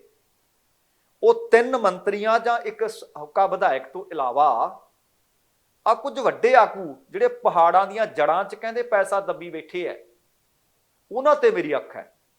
ਹੁਣ ਇਹ ਅੱਖ ਬਾਜ਼ ਰੱਖਦੇ ਆ ਜਾਂ ਅੱਖ ਮੈਲੀ ਰੱਖਦੇ ਆ? ਮੈਲੀ ਦਾ ਭਾਵ ਇਹ ਹੈ ਕਿ ਕਿਤੇ ਇਹ ਨਾ ਹੋਵੇ ਕਿ ਜੇਕਰ ਕੋਈ ਆਪਣਾ ਲਪੇਟਿਆ ਗਿਆ ਤੇ ਫਿਰ ਕਹਿਣ ਚਲੋ ਕੋਈ ਗੱਲ ਨਹੀਂ। ਉਮੀਦਾਂ ਸੱਚਮੁੱਚ ਮਾਨ ਸਾਹਿਬ ਤੁਹਾਡੇ ਤੋਂ ਪੰਜਾਬ ਦੇ ਲੋਕਾਂ ਨੂੰ ਬਹੁਤ ਨੇ। ਸੱਚਮੁੱਚ ਉਹ ਵੱਡਾ ਹੋਇਆ, ਉਹ ਛੋਟਾ ਹੋਇਆ, ਉਹ ਨਵਾਂ ਹੋਇਆ, ਉਹ ਪੁਰਾਣਾ ਹੋਇਆ, ਉਹ ਤੁਹਾਡਾ ਹੋਇਆ ਜਾਂ ਪਰਾਇਆ ਹੋਇਆ, ਇਹ ਗੱਲ ਬਿਲਕੁਲ ਵਿਚਕਾਰ ਨਹੀਂ ਆਉਣੀ ਚਾਹੀਦੀ। ਆਉਣਾ ਕੀ ਚਾਹੀਦਾ ਹੈ? ਜਿਹੜਾ ਧਨ, ਜਿਹੜਾ ਖਜ਼ਾਨਾ ਇਹਨਾਂ ਨੇ ਲੁੱਟਿਆ ਉਹ ਪੰਜਾਬ ਦੇ ਖਜ਼ਾਨੇ 'ਚ ਆਉਣਾ ਲਾਜ਼ਮੀ ਹੈ। ਵੇਖਦੇ ਹਾਂ ਕਿ ਉਹ ਕਦੋਂ ਆਉਂਦਾ ਤੇ ਕਦੋਂ ਜਿਹੜੀਆਂ ਤੁਸੀਂ ਇਹ ਗੱਲਾਂ ਲੋਕਾਂ ਨੂੰ ਸੁਣਾ ਰਹੇ ਹੋ ਬੀਤੇ ਕਈ ਸਾਲਾਂ ਤੋਂ ਵਿਰੋਧੀ ਧਿਰ 'ਚ ਹੁੰਦਿਆਂ ਵੀ ਤੁਹਾਡੀ ਪਾਰਟੀ ਕਰਦੀ ਰਹੀ, ਪਰ ਹੁਣ ਸਰਕਾਰ ਤੁਹਾਡੀ ਹੈ ਕਿ ਹੁਣ ਸੱਚਮੁੱਚ ਉਹ ਪੈਸਾ ਧੇਲਾ ਲਿਆਉਣੇ ਹੋ। ਕਿਉਂਕਿ ਤੁਸੀਂ ਪੰਜਾਬ ਵਿਧਾਨ ਸਭਾ ਦੇ ਸੈਸ਼ਨ ਵਿੱਚ ਵੀ ਆਖਿਆ ਸੀ, ਜਦੋਂ ਪੁੱਛਿਆ ਸੀ ਕਿ ਸਕੀਮਾਂ ਐਲਾਨੀ ਜਾਂਦੇ ਹੋ ਪੈਸਾ ਕਿੱਥੋਂ ਆਊਗਾ, ਤੁਸੀਂ ਉਸ ਵਕਤ ਵੀ ਪ੍ਰਤਾਪ ਸਿੰਘ ਬਾਜਵਾ ਨੂੰ ਆਖਿਆ ਸੀ ਤੁਹਾਡੇ ਕੋਲੋਂ ਆਊਗਾ। ਹੁਣ ਵੇਖਦੇ ਹਾਂ ਕਿ ਉਹ ਪੈਸਾ ਆਉਂਦਾ ਜਾਂ ਨਹੀਂ। ਤੇ ਅਗਲੀ ਜਿਹੜੀ ਜਾਣਕਾਰੀ ਹੈ, ਸੱਚਮੁੱਚ ਪੈਸਾ ਇਕੱਲੇ ਪੰਜਾਬ 'ਚ ਨਹੀਂ। ਪਹਿਲਾਂ ਪੱਛਮੀ ਬੰਗਾਲ 'ਚ ਤੁਹਾਨੂੰ ਪਤਾ ਕਿ ਕਰੋੜਾਂ ਰੁਪਏ ਮਿਲ ਗਿਆ ਸੀ। ਇੱਕ ਮੰਤਰੀ ਹੁਣ ਸਾਬਕਾ ਹੋ ਗਿਆ ਤੇ ਇੱਕ ਉਹਦੀ ਖਾਸ ਮਖਾਸ ਸੀ ਜਿਹੜੀ ਇਸ ਵਕਤ ਜੇਲ੍ਹ ਦੀ ਹਵਾ ਖਾ ਰਹੇ ਹੈ। ਤੇ ਹੁਣ ਖਬਰ ਮਿਲ ਰਹੀ ਹੈ ਮਹਾਰਾਸ਼ਟਰ ਦੇ ਵਿੱਚੋਂ, ਮਹਾਰਾਸ਼ਟਰ ਜਾਲਨਾ ਦੇ ਵਿੱਚੋਂ ਖਬਰ ਮਿਲ ਰਹੀ ਹੈ ਕਿ ਆਮਦਨ ਟੈਕਸ ਵਿਭਾਗ ਨੇ ਕੁਝ ਕਾਰੋਬਾਰੀ ਗਰੁੱਪਾਂ ਦੇ ਨਾਲ ਸੰਬੰਧਿਤ ਕੁਝ ਥਾਵਾਂ ਤੇ ਛਾਪਾ ਮਾਰਿਆ। ਛਾਪਾ ਮਾਰ ਕੇ 200-400 ਕਰੋੜ ਨਹੀਂ, ਤੁਸੀਂ ਹਿਸਾਬ ਲਾਇਓ ਕਿ ਉਸ ਤੋਂ ਸੋਨਾ ਵੀ ਮਿਲ ਗਿਆ ਤੇ ਕਰੋੜਾਂ ਰੁਪਏ ਦੀ ਬੇਨਾਮੀ ਜਾਇਦਾਦ ਦਾ ਪਤਾ ਲੱਗਿਆ। ਤੇ ਇਹ ਰਕਮ 390 ਕਰੋੜ ਦੀ ਬੇਨਾਮੀ ਜਾਇਦਾਦ ਦੱਸੀ ਜਾ ਰਹੀ ਹੈ। ਵੱਡੀ ਗਿਣਤੀ ਵਿੱਚ ਨਕਦੀ ਵੀ ਬਰਾਮਦ ਹੋਈ ਹੈ। ਇਸ ਕਾਰਵਾਈ ਦੇ ਵਿੱਚ ਵਿਭਾਗ ਦੀਆਂ ਇੱਕ ਨਹੀਂ ਕਈ ਟੀਮਾਂ ਸ਼ਾਮਲ ਦੱਸੀਆਂ ਗਈਆਂ ਨੇ। ਜ਼ਬਤ ਜਾਇਦਾਦ ਦੇ ਵਿੱਚ 56 ਕਰੋੜ ਰੁਪਏ ਤਾਂ ਨਕਦ ਦੱਸੇ ਜਾ ਰਹੇ ਨੇ, 32 ਕਿਲੋ ਸੋਨਾ ਦੱਸਿਆ ਜਾ ਰਿਹਾ ਹੈ, 14 ਕਰੋੜ ਰੁਪਏ ਦੇ ਹੀਰੇ ਦੇ ਗਹਿਣੇ ਦੱਸੇ ਜਾ ਰਹੇ ਨੇ ਅਤੇ ਬਹੁਤ ਸਾਰੀ ਜਾਇਦਾਦ ਹੈ ਜਿਹਦੇ ਕਾਗਜ਼ਾਤ ਵੀ ਸ਼ਾਮਲ ਨੇ। ਅਧਿਕਾਰੀਆਂ ਨੇ ਜਾਇਦਾਦ ਦੇ ਕੁਝ ਦਸਤਾਵੇਜ਼ ਅਤੇ ਡਿਜੀਟਲ ਰਿਕਾਰਡ ਵੀ ਆਪਣੇ ਕਬਜ਼ੇ ਵਿੱਚ ਲਿਆਂਦਾ ਹੈ। ਜਾਣਕਾਰੀ ਦੇ ਅਨੁਸਾਰ ਸਟੀਲ, ਕੱਪੜੇ ਅਤੇ ਰੀਅਲ estate ਦੇ 2 ਕਾਰੋਬਾਰੀ ਗਰੁੱਪਾਂ ਦੇ ਨਾਲ ਜੁੜੇ ਰਹਿਸ਼ੀ ਅਤੇ ਅਧਿਕਾਰਤ ਕੰਪਲੈਕਸਾਂ ਦੇ ਵਿੱਚ 1 ਤੋਂ ਲੈ ਕੇ 8 ਅਗਸਤ ਦੇ ਦਰਮਿਆਨ ਇਹ ਛਾਪੇਮਾਰੀ ਕੀਤੀ ਗਈ। ਛਾਪੇਮਾਰੀ ਦੇ ਦੌਰਾਨ ਜ਼ਬਤ ਕੀਤੀ ਕਿ ਨਕਦੀ ਦੀ ਗਿਣਤੀ ਕਰਨ ਨੂੰ ਕਹਿੰਦੇ 12 ਘੰਟੇ ਤੋਂ ਵੱਧ ਦਾ ਸਮਾਂ ਲੱਗਿਆ। ਜਾਣਕਾਰੀ ਇਹ ਵੀ ਮਿਲੀ ਹੈ ਕਿ ਇਹਨਾਂ ਕਾਰੋਬਾਰੀ ਗਰੁੱਪਾਂ ਦੀ ਟੈਕਸ ਚੋਰੀ ਦੀ ਸੁਰਾਗ ਤਾਂ ਮਿਲਿਆ ਸੀ। ਸੁਰਾਗ ਮਿਲਣ ਤੋਂ ਬਾਅਦ ਆਮਦਨ ਟੈਕਸ ਵਿਭਾਗ ਨੇ ਛਾਪੇਮਾਰੀ ਲਈ 260 ਅਧਿਕਾਰੀਆਂ ਦੀਆਂ 5 ਟੀਮਾਂ ਬਣਾਈਆਂ। ਦੱਸਿਆ ਗਿਆ ਕਿ ਛਾਪੇਮਾਰੀ ਮੁਹਿੰਮ ਦੇ ਵਿੱਚ 120 ਤੋਂ ਵੱਧ ਗੱਡੀਆਂ ਦਾ ਇਸਤੇਮਾਲ ਕੀਤਾ ਗਿਆ। ਮਾਮਲੇ ਦੀ ਹਾਲੇ ਵੀ ਜਾਂਚ ਜਾਰੀ ਹੈ। ਛਾਪੇਮਾਰੀ ਕਰਨ ਲਈ ਆਮਦਨ ਟੈਕਸ ਵਿਭਾਗ ਦੀ ਟੀਮ ਨੇ ਇੱਕ ਗਜ਼ਬ ਦਾ ਪਲਾਨ ਬਣਾਇਆ, ਯੋਜਨਾ ਬਣਾਈ ਤਾਂ ਕਿ ਕਿਸੇ ਨੂੰ ਕੰਨੋ ਕੰਨੀ ਖਬਰ ਨਾ ਹੋ ਸਕੇ। ਇਹ ਛਾਪੇਮਾਰੀ ਨੂੰ ਬੇਹੱਦ ਗੁਪਤ ਰੱਖਿਆ ਗਿਆ। ਕਿਉਂਕਿ ਇੰਨੀਆਂ ਗੱਡੀਆਂ ਜਾਣੀਆਂ ਸੀ, ਸ਼ੱਕ ਨਾ ਹੋ ਜੇ ਕਿਸੇ ਨੂੰ। ਗੱਡੀਆਂ ਤੇ ਸਟicker ਲਾਏ, ਦੁਲਹਨ ਹਮ ਲੈ ਜਾਏਂਗੇ। ਇਹ ਸਟicker ਲਾ ਕੇ ਲੱਗੇ ਕਿ ਗੱਡੀਆਂ ਸ਼ਾਇਦ ਕਿਸੇ ਵਿਆਹ 'ਚ ਜਾ ਰਹੀਆਂ ਨੇ, ਕਿਸੇ ਬਰਾਤ 'ਚ ਜਾ ਰਹੀਆਂ ਨੇ, ਪਰ ਆਖਰਕਾਰ ਛਾਪਾ ਮਾਰਨ ਗਈਆਂ ਸੀ। ਤੁਸੀਂ ਆਪ ਹਿਸਾਬ ਲਾ ਲਓ ਕਿ ਕਿਲੋਆਂ ਦੇ ਹਿਸਾਬ ਨਾਲ ਸੋਨਾ ਅਤੇ ਨੋਟਾਂ ਦੇ ਲੱਗੇ ਪਏ ਸੀ ਢੇਰ। ਕੀ ਸੱਚਮੁੱਚ ਇਹ ਪੈਸਾ ਚੋਰੀ ਦਾ ਨਹੀਂ? ਕੀ ਪੈਸਾ ਇਹ ਆਮ ਲੋਕਾਂ ਦਾ ਨਹੀਂ? ਹੁਣ ਠੀਕ ਆ, ਤਿਰੰਗੇ ਲਾ ਲਓ, ਤਿਰੰਗੇ ਲਾ ਲਓ, ਪਰ ਘਰ ਤਾਂ ਦੇ ਦਿਓ ਪਹਿਲਾਂ ਉਹਨਾਂ ਨੂੰ। ਬਹੁਤ ਸਾਰੇ ਲੋਕ ਉਹ ਹੋਣਗੇ, ਉਹ ਤਿਰੰਗਾ ਤਾਂ ਲਾਉਣਾ ਚਾਹੁੰਦੇ ਹੋਣਗੇ, ਪਰ ਲਾਉਣ ਕਾਹਦੇ ਤੇ? ਘਰ ਹੀ ਹੈ ਨਹੀਂ, ਕੋਈ ਦਰੀ ਹੈ ਨਹੀਂ, ਕੋਈ ਛਾਤੀ ਹੈ ਨਹੀਂ। ਸੋ ਬਹੁਤ ਸਾਰੀਆਂ ਸਮੱਸਿਆਵਾਂ ਨੇ, ਔਰ ਸਮੱਸਿਆਵਾਂ ਪੈਦਾ ਕੀਤੀਆਂ ਕਿਹਨਾਂ ਨੇ? ਕੁਝ ਘਰਾਣੇ ਨੇ, ਚੰਦ ਘਰਾਣੇ ਨੇ। ਤੁਸੀਂ 5, 7, 10, 20, 50 ਹਜ਼ਾਰ ਦਾ ਲੋਨ ਲੈ ਲਓ ਨਾ, ਸਮੇਂ ਸਿਰ ਕਿਸ਼ਤ ਨਾ ਮੋੜੀ ਜਾਵੇ, ਉਤਾਰੀ ਜਾਵੇ, ਹਾਲਾਂਕਿ ਮੋੜਨੀ ਚਾਹੀਦੀ ਹੈ, ਨਾ ਮੋੜੀ ਜਾਵੇ ਡਿਫਾਲਟਰ, ਉਧਰ ਹਜ਼ਾਰਾਂ ਕਰੋੜਾਂ ਰੁਪਈਆ ਵੱਟੇ ਖਾਤੇ ਪਾ ਦਿੱਤਾ ਜਾਂਦਾ ਹੈ, ਮੁਆਫ ਕਰ ਦਿੱਤਾ ਜਾਂਦਾ ਹੈ। ਸੱਚਮੁੱਚ ਸਰਕਾਰਾਂ ਇਹ ਲੱਗਦੀਆਂ ਨੇ ਕਿ ਧੰਨੇ ਸੇਠਾਂ ਦੇ ਇਸ਼ਾਰੇ ਤੇ ਉਹਨਾਂ ਲਈ ਕੰਮ ਕਰ ਰਹੀਆਂ ਨੇ। ਤੇ ਇੱਧਰ ਪੁਲਿਸ ਮੁਕਾਬਲੇ ਜਿਹੜੇ ਬਣਦੇ ਰਹੇ ਹੈ, ਇਹ ਕੋਈ ਨਵੀਂ ਗੱਲ ਨਹੀਂ। ਪੰਜਾਬ ਦੇ ਵਿੱਚ ਤਾਂ ਬਹੁਤ ਸਾਰੇ ਘਰ ਇਸ ਤਰ੍ਹਾਂ ਦੇ ਹੋਣਗੇ ਜਿਨ੍ਹਾਂ ਨੇ ਇਹ ਸੰਤਾਪ ਹੰਢਾਇਆ ਹੋਣਾ ਹੈ। ਪਰ ਹੁਣ ਮੋਹਾਲੀ ਦੀ CBI ਅਦਾਲਤ ਨੇ 2 ਸੇਵਾ ਮੁਕਤ ਪੁਲਿਸ ਅਫਸਰ ਨੇ, ਉਹਨਾਂ ਨੂੰ ਝੂਠੇ ਮੁਕਾਬਲੇ ਦੇ ਵਿੱਚ ਦੋਸ਼ੀ ਕਰਾਰ ਦੇ ਦਿੱਤਾ ਹੈ। ਇਸ ਮਾਮਲੇ ਦੇ ਵਿੱਚ ਅਦਾਲਤ ਹੁਣ 16 ਅਗਸਤ ਨੂੰ ਆਪਣਾ ਫੈਸਲਾ ਸੁਣਾਏਗੀ। ਇਸ ਕੇਸ ਦੀ ਸੁਣਵਾਈ ਦੇ ਦੌਰਾਨ ਸਾਬਕਾ ਇੰਸਪੈਕਟਰ ਰਾਜਿੰਦਰ ਸਿੰਘ ਦੀ ਮੌਤ ਹੋ ਗਈ ਹੈ ਤੇ ਇਸ ਕੇਸ ਦੀ ਨੁਮਾਇੰਦਗੀ ਕਰ ਰਹੇ ਵਕੀਲ ਸਰਬਜੀਤ ਸਿੰਘ ਵੇਰਕਾ ਨੇ ਦੱਸਿਆ ਕਿ 13 ਸਤੰਬਰ ਤੇ 1992 ਨੂੰ, ਦੇਖੋ ਕਿ ਕਿੰਨੇ ਵਰੇ ਹੋ ਗਏ, 13 ਸਤੰਬਰ ਤੇ 1992 ਨੂੰ ਮਹਿਤਾ ਥਾਣੇ ਦੇ ਤਤਕਾਲੀ ਇੰਸਪੈਕਟਰ ਰਾਜਿੰਦਰ ਸਿੰਘ, ਇੰਸਪੈਕਟਰ ਕਿਸ਼ਨ ਸਿੰਘ ਅਤੇ ਸਬ ਇੰਸਪੈਕਟਰ ਤਰਸੇਮ ਲਾਲ ਦੇ ਖਿਲਾਫ 4 ਵਿਅਕਤੀਆਂ ਦੇ ਕਤਲ ਦੇ ਦੋਸ਼ ਲੱਗੇ ਸੀ। ਉਹ ਸਨ ਸਾਹਿਬ ਸਿੰਘ, ਦਲਬੀਰ ਸਿੰਘ, ਬਲਵਿੰਦਰ ਸਿੰਘ ਅਤੇ ਇੱਕ ਅਣਪਛਾਤਿਆ ਵਿਅਕਤੀ। ਜੇਕਰ ਪੁਲਿਸ ਨੇ ਉਹਨਾਂ ਦੀਆਂ ਸ਼ਿਕਾਇਤਾਂ ਤੇ ਕਾਰਵਾਈ ਨਾ ਕੀਤੀ ਤਾਂ ਅਦਾਲਤ ਤੋਂ ਫਿਰ CBI ਤੋਂ ਜਾਂਚ ਕਰਵਾਉਣ ਦੀ ਬੇਨਤੀ ਕੀਤੀ ਗਈ ਸੀ, ਕਿਉਂਕਿ ਜਦੋਂ ਪੁਲਿਸ ਦਾ ਉਹ ਦਰਵਾਜ਼ਾ ਖੜਕਾਉਂਦੇ ਸੀ, ਉੱਥੇ ਜਾਂਦੇ ਸੀ, ਕੋਈ ਕਾਰਵਾਈ ਹੁੰਦੀ ਨਹੀਂ ਸੀ।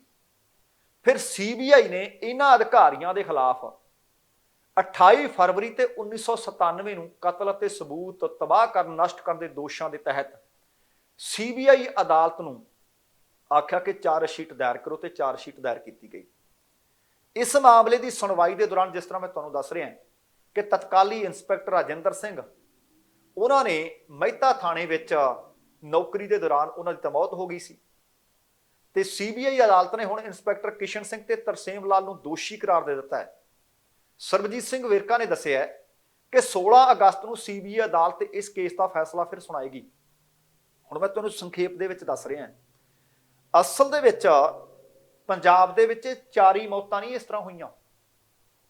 ਪੰਜਾਬ ਦੇ ਵਿੱਚ ਅਨੇਕਾਂ ਨੇ ਜਿਨ੍ਹਾਂ ਦੇ ਪਰਿਵਾਰਾਂ ਨੂੰ ਨਾ ਉਹਨਾਂ ਦੀਆਂ ਲਾਸ਼ਾਂ ਮਿਲੀਆਂ, ਨਾ ਉਹਨਾਂ ਦਾ ਪਤਾ ਲੱਗਿਆ ਕਿ ਘਰੋਂ ਚੁੱਕੇ ਤਾਂ ਗਏ, ਪਰ ਮੁੜ ਕੇ ਨਾ ਉਹਨਾਂ ਦਾ ਇਹ ਪਤਾ ਲੱਗਾ ਕਿ ਮੁਕਾਬਲਾ ਬਣਾਇਆ, ਕਿੱਥੇ ਬਣਾਇਆ, ਕਿਉਂ ਬਣਾਇਆ, ਤੇ ਉਹਨਾਂ ਦੀਆਂ ਦੇਹਾਂ, ਉਹਨਾਂ ਦੇ ਸਰੀਰ ਕਿੱਥੇ ਚਲੇ ਗਏ, ਉਹ ਲਾਵਾਰਸ ਕਹਿ ਕੇ ਸਾੜ ਦਿੱਤੇ ਗਏ। ਸੱਚਮੁੱਚ ਲਗਭਗ 1985 ਤੋਂ ਲੈ ਕੇ 1992-93 ਤੱਕ ਬਹੁਤ ਘਾਣ ਹੋਇਆ ਜਵਾਨੀ ਦਾ। ਇਸੇ ਕਰਕੇ ਤੁਹਾਨੂੰ ਬਹੁਤ ਵਾਰੀ ਕਹਿੰਦੇ ਹੁੰਦੇ ਆ ਕਿ ਕੁਝ ਕੁ ਲੀਡਰ ਹਾਲੇ ਵੀ ਨੇ ਜਿਹੜੇ ਤੁਹਾਡੇ ਜਜ਼ਬਾਤ ਭੜਕਾ ਕੇ ਨਾ ਤੁਹਾਨੂੰ ਅੱਗ 'ਚ ਝੋਕਣਾ ਚਾਹੁੰਦੇ ਆ, ਪਰ ਜਿਸ ਵਕਤ ਤੁਹਾਡੇ ਪੁੱਤਰਾਂ ਤੇ ਧੀਆਂ ਨੂੰ ਚੁੱਕ ਚੁੱਕ ਕੇ ਮਾਰਿਆ ਜਾ ਰਿਹਾ ਸੀ ਨਾ, ਉਸ ਵਕਤ ਇਹਨਾਂ ਦੇ ਆਪਣੇ ਪੁੱਤਰ ਤੇ ਧੀਆਂ ਵਿਦੇਸ਼ ਦੀ ਧਰਤੀ ਤੇ ਚੰਗੀਆਂ ਯੂਨੀਵਰਸਿਟੀਆਂ ਵਿੱਚ ਪੜ੍ਹਾਈ ਕਰ ਰਹੇ ਸੀ।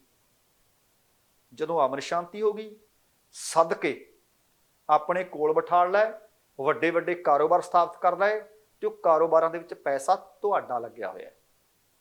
ਤੇ ਅਗਲੀ ਜਿਹੜੀ ਖਬਰ ਹੈ ਬੇਅਦਬੀ ਦੇ ਨਾਲ ਸੰਬੰਧਿਤ ਖਬਰ ਹੈ। ਭੋਗਪੁਰ ਸ਼ਹਿਰ ਦੇ ਵਿੱਚ, ਥਾਣਾ ਭੋਗਪੁਰ ਦੇ ਬਿਲਕੁਲ ਸਾਹਮਣੇ ਆ ਗੁਰਦੁਆਰਾ ਸਾਹਿਬ ਸ਼੍ਰੀ ਅਕਾਲਗੜ੍ਹ ਸਾਹਿਬ। ਗੁਰਦੁਆਰਾ ਸ਼੍ਰੀ ਅਕਾਲਗੜ੍ਹ ਸਾਹਿਬ ਦੇ ਵਿੱਚ ਸਵੇਰ ਦੇ ਵਕਤ ਬੇਅਦਬੀ ਹੋਈ। ਬੇਅਦਬੀ ਤੋਂ ਬਾਅਦ ਹੁਣ ਮਾਮਲੇ ਨੇ ਕਾਫੀ ਤੂਲ ਫੜ ਲਈ ਹੈ। ਗੁਰਦੁਆਰਾ ਸਾਹਿਬ ਦੇ ਸੇਵਾਦਾਰ ਸਿੰਘਾਂ ਦੇ ਵੱਲੋਂ ਗੁਰਦੁਆਰਾ ਸਾਹਿਬ ਦੇ ਵਿੱਚ ਪਤਾ ਲੱਗਿਆ ਕਿ ਉਸ ਵਕਤ ਗੁਰੂ ਸਾਹਿਬ ਦਾ ਪ੍ਰਕਾਸ਼ ਕੀਤਾ ਹੋਇਆ ਸੀ। ਪਾਠ ਕਰਨ ਉਪਰੰਤ ਸੰਗਤ ਮੱਥਾ ਟੇਕਣ ਲਈ ਆ ਰਹੀ ਸੀ। ਇਸੇ ਦੌਰਾਨ ਖਬਰ ਮਿਲ ਰਹੀ ਹੈ ਕਿ ਇੱਕ ਮੰਦਬੁੱਧੀ ਆਦਮੀ, ਇਹ ਵੀ ਦੱਸਿਆ ਜਾ ਰਿਹਾ ਕਿ ਤਨ ਦੇ ਉਹਦੇ ਤੇ ਕੋਈ ਕੱਪੜਾ ਹੈ ਨਹੀਂ ਸੀ, ਅਲਫ ਨੰਗਾ ਸੀ, ਉਹ ਗੁਰਦੁਆਰਾ ਸਾਹਿਬ ਦੇ ਅੰਦਰ ਦਾਖਲ ਹੁੰਦਾ ਹੈ। ਗੁਰਦੁਆਰਾ ਸਾਹਿਬ ਦੇ ਵਿੱਚ ਆਉਂਦਾ ਹੈ, ਮਹਾਰਾਜ ਦੀ ਪਾਲਕੀ ਜਿੱਥੇ ਸੁਸ਼ੋਭਿਤ ਸੀ ਉੱਥੇ ਪਹੁੰਚਦਾ ਤੇ ਉਹਨੂੰ ਇੱਕ ਪਾਸੇ ਕਰ ਦਿੰਦਾ ਹੈ। ਰੁਮਾਲਾ ਸਾਹਿਬ ਤੇ ਹੋਰ ਸਮਾਨ ਵੀ ਉੱਥੋਂ ਉਹ ਖਿਲਾਰ ਦਿੰਦਾ ਹੈ। ਇਸੇ ਦੌਰਾਨ ਗੁਰਦੁਆਰਾ ਸਾਹਿਬ ਦੇ ਵਿੱਚ ਮੱਥਾ ਟੇਕਣਾ ਕਿਸੇ ਸ਼ਰਧਾਲੂ ਨੇ ਵੇਖਿਆ ਕਿ ਬੇਅਦਬੀ ਹੋਈ ਹੈ। ਉਹਨੇ ਤੁਰੰਤ ਸੂਚਨਾ ਪ੍ਰਬੰਧਕਾਂ ਨੂੰ ਦਿੱਤੀ ਤੇ ਪੁਲਿਸ ਨੂੰ ਫੋਨ ਖੜਕਾ ਦਿੱਤਾ। ਭੋਗਪੁਰ ਪੁਲਿਸ, ਕਿਉਂਕਿ ਥਾਣਾ ਬਿਲਕੁਲ ਸਾਹਮਣੇ ਸੀ, ਉਹ ਵੀ ਕਾਰਵਾਈ ਕਰਨ ਵਾਸਤੇ ਤੁਰੰਤ ਪਹੁੰਚੀ ਅਤੇ ਇਸ ਬੇਅਦਬੀ ਕਰਨ ਵਾਲੇ ਆਦਮੀ ਨੂੰ ਉਹਨਾਂ ਨੇ ਕਾਬੂ ਵੀ ਕਰ ਲਿਆ। ਤੇ ਘਟਨਾ ਕੱਲ ਸਵੇਰ ਦੇ ਤਕਰੀਬਨ 6 ਵਜੇ ਦੀ ਦੱਸੀ ਗਈ ਹੈ।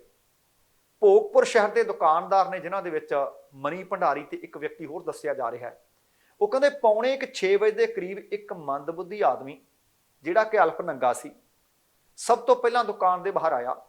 ਦੁਕਾਨ ਦੇ ਬਾਹਰ ਪਏ ਦੁੱਧ ਦੇ ਕ੍ਰੇਟ ਦੇ ਵਿੱਚੋਂ ਕੁਝ ਪੈਕਟ ਦੇ ਦੁੱਧ ਵਾਲੇ ਸੀ ਜਿਹੜੇ ਉਹ ਚੁੱਕ ਲਏ। ਉਹਨਾਂ ਦੀਆਂ ਦੁਕਾਨਾਂ ਵੱਲ ਨੂੰ ਆਇਆ। ਉਹ ਕਹਿੰਦੇ ਰੱਖੜੀ ਕਰਕੇ ਦੁਕਾਨਾਂ ਸਜਾਈਆਂ ਹੋਈਆਂ ਸੀ, ਬਾਹਰ ਟੇਬਲ ਲਾਏ ਹੋਏ ਸੀ, ਚਾਦਰਾਂ ਦਰੀਆਂ ਸੀ, ਉਹ ਸਾਰੀਆਂ ਉਹਨੇ ਖਿਲਾਰ ਦਿੱਤੀਆਂ। ਫਿਰ ਕਹਿੰਦੇ ਜਦੋਂ ਇੱਥੋਂ ਨੂੰ ਕਿਹਾ ਗਿਆ ਤਾਂ ਗੁਰਦੁਆਰਾ ਸਾਹਿਬ ਵੱਲ ਚਲਾ ਗਿਆ, ਜਿੱਥੇ ਉਸਨੇ ਆ ਮੰਦਭਾਗੀ ਘਟਨਾ, ਜਿੱਥੇ ਜਾ ਕੇ ਬੇਅਦਬੀ ਕੀਤੀ। ਗੁਰਦੁਆਰਾ ਸਾਹਿਬ ਦੇ ਅੰਦਰ ਸੀਸੀਟੀਵੀ ਕੈਮਰੇ ਵੀ ਲੱਗੇ ਹੋਏ ਹੈ। ਇਹ ਮੰਦਭਾਗੀ ਘਟਨਾ ਗੁਰਦੁਆਰਾ ਸਾਹਿਬ ਦੇ ਵਿੱਚ ਕੈਦ, ਉਹ ਜਿਹੜੇ ਸੀਸੀਟੀਵੀ ਲੱਗੇ ਸੀ, ਹੋ ਗਈ ਉਹਦੇ ਵਿੱਚ।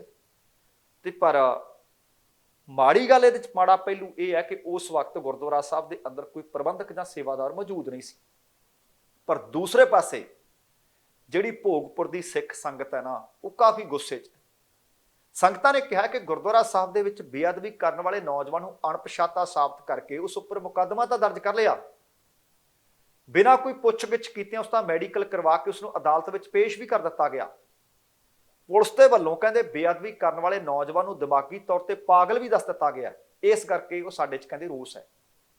ਇਸ ਮਾਮਲੇ ਸੰਬੰਧੀ ਸਿੱਖ ਜਥੇਬੰਦੀਆਂ ਤੇ ਸਿੱਖ ਆਗੂਆਂ ਦੇ ਵੱਲੋਂ ਭੋਗਪੁਰ ਪੁਲਿਸ ਨੂੰ ਬੇਅਦਬੀ ਕਰਨ ਵਾਲੇ ਨੌਜਵਾਨ ਦੀ ਸ਼ਨਾਖਤ ਕਰਨ ਲਈ 16 ਅਗਸਤ ਤੱਕ ਦਾ ਅਲਟੀਮੇਟਮ ਦਿੱਤਾ ਗਿਆ ਹੈ।